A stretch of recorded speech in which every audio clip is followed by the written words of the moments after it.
Hey, Don I here, and no, I'm not taking a break from my desk. I actually took a half a day off today to go down and grab a cup of coffee. And you can probably tell by the leaves in the background and my attire, little bit of growth, that it is definitely fall. And with fall comes football season, and with football season comes fantasy football.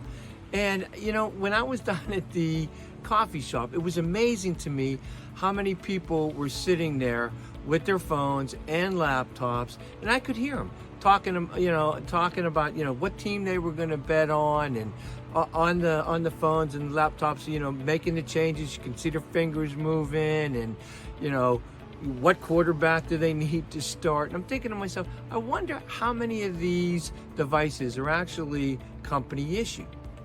I bet you a lot. And if they're company issued, does the company really want them to be on company property, making bets, changing their fantasy football lineup around, talking to their fantasy managers? You don't know, how secure those websites and drop points are.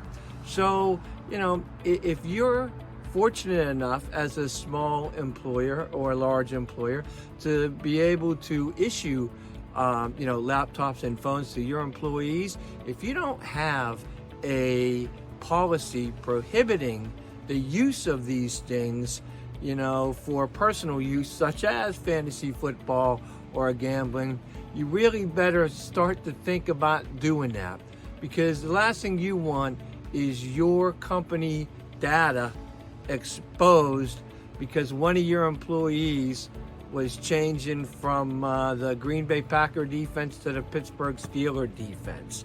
So anyway, I hope this helps. I'm going to enjoy my cup of coffee, and thanks for listening. Remember, I'm Don I, your insurance guy.